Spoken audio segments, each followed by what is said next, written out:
I went on a Broadway stage with Michael Moore last week, and I did a lot of comedy, and I did political stuff, and that was all great. And then I just kind of slowed down and started talking about the river of tears that we all have to face, and eventually, and that we're all avoiding, and how at the other side there's, that your body can survive it, but you can't, and you're better off without a you or an I. And I got into that pretty heavily, and they were looking at me like,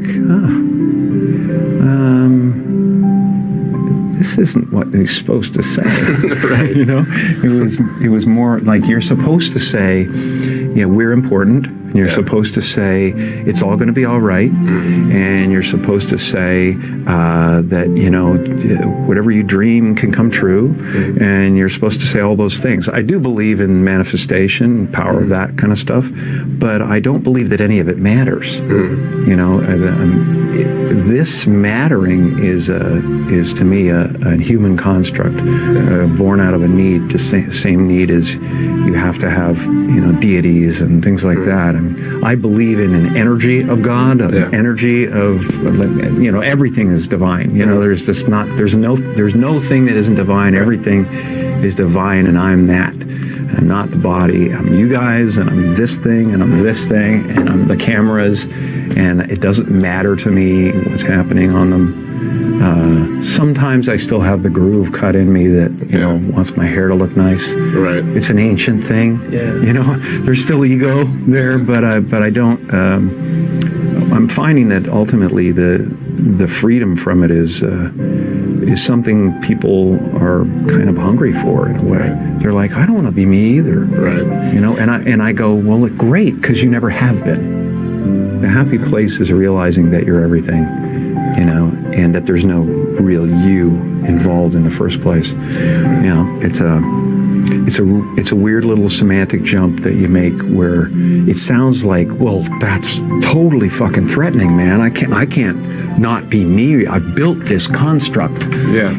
From the time I was given a name, and then I'm a fucking Celt. My mother's was great grandmother was fucking raped by a Viking, and that's what makes me strong, or whatever it is. And it's just ideas. Right. They're just ideas. The only thing that separates you from an African American or an African Canadian is an idea, and the weather. Right. And the adaptation to the climate, and whatever it is, I don't believe in any of it, and so the feeling of wholeness is a different feeling than meanness.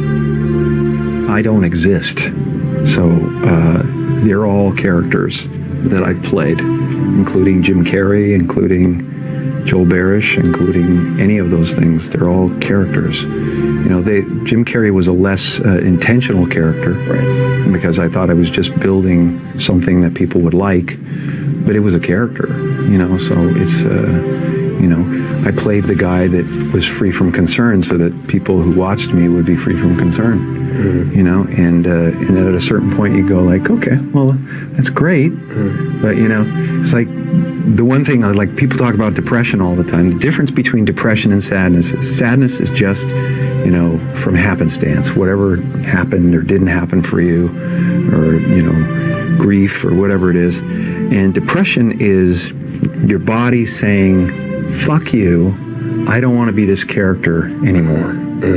I don't want to hold up this avatar that you've created in the world. It's too much for me.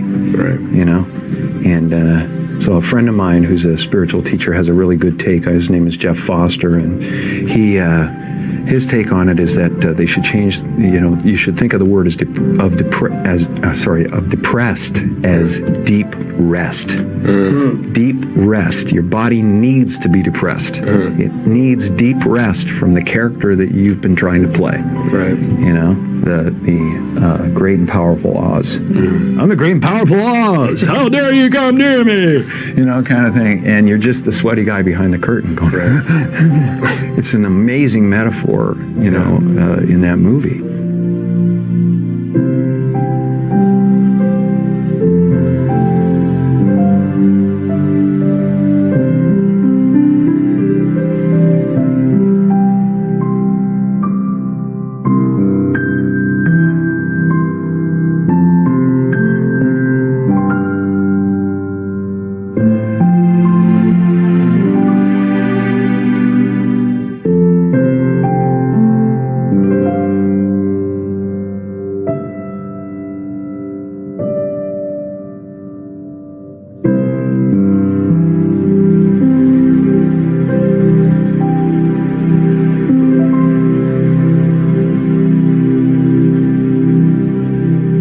case I don't see you. Good afternoon, good evening, and good night.